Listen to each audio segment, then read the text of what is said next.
Okay, so welcome back to lecture once again, guys. Now, in this lecture, we'll be talking about what is the accuracy matrices for a regression problem. So there is something called as mean absolute error. There is something called as mean squared error, and there is something called as root mean squared error. And with the help of that, so we will be able to calculate what is the accuracy of a regression model.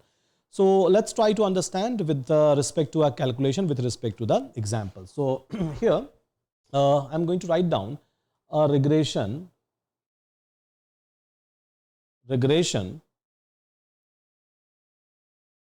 matrix. Yeah. So now the very first matrices which I will be talking about is basically a mean absolute error. So here I'm going to take some of the data. So for example, I was having a actual data. So technically it's a Y, and then let's suppose we have a predicted. So technically I can try to label that as a Y hat. So this is the data set. Let's suppose I'm going to take. So actually I was expecting 100. Now model has given me 90. Actually I was expecting 150. Model has given me 160. Actually I was having 200 and model has given me 210. Actually I was having a 250 and model has given me 240. Actually I was having, let's suppose, a 300 and model has given me basically 310. So now this is the data set which has been given to me. So where I have a actual value and the predicted value from a model. So we have a Y value and we have a Y hat value over here. Now the very first matrix in general we try to talk about is called as MAE. So MAE, and full form of this one is basically called as mean absolute error. Yeah. So how we can try to calculate a mean absolute error? So it's nothing but 1 by total number of the data that we have, a summation of Y minus, I can say, Y hat. Yeah, summation of modulo of Y minus Y hat. So basically it is going to give you an average of absolute difference. So this is going to calculate the absolute. That's the reason so I have used a pipe over here. So absolute difference between the actual and the predicted value. This is what it is going to do. This is what it is going to perform.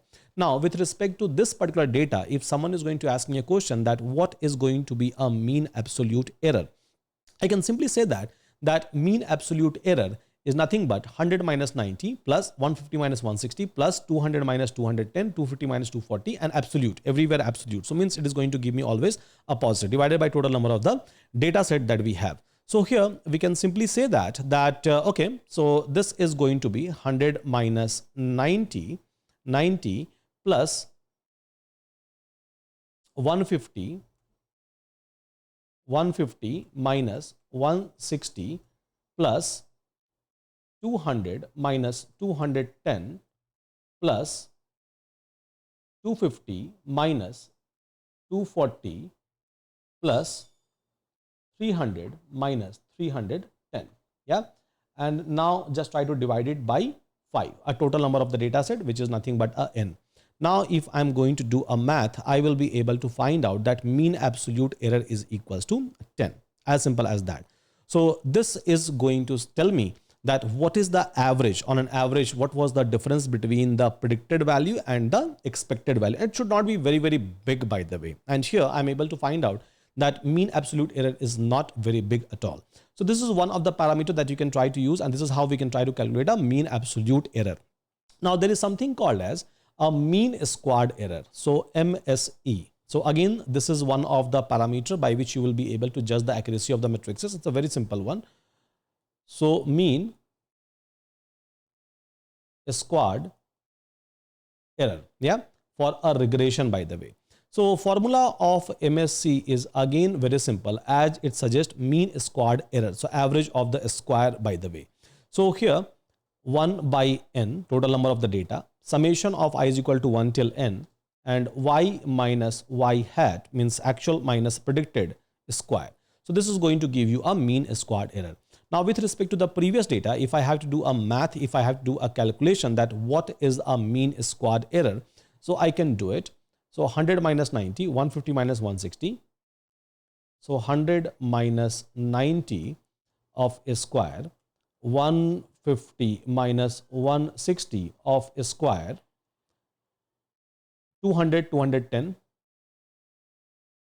200, 210 of a square, and then 250, 240. So 250 minus 240 of a square plus 300, 310. So 300,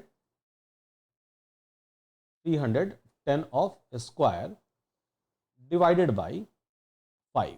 Now, if I'm going to do a math, so it is going to be, so mean squared is going to be 10 of a square plus I can say like negative of 10 of a square plus negative of 10 of a square plus 10 of a square plus negative of 10 of a square divided by 5 divided by 5. So it is going to be 100. So my mean squared error is going to be 100 by the way. And based on that, we try to calculate RMSE. So root mean squared error. So it is nothing but root of mean squared error. So if I have to calculate a root mean squared, so 100. So technically root mean squared error is going to be 10 at the end of the day. Yeah. 10 at the end of the day. So these are the matrices. So mean absolute error, mean squared error, root mean squared error. So these are the evaluation parameter. You are going to use it for evaluating any kind of a regression model at the end of the day. Simple, right? Simple.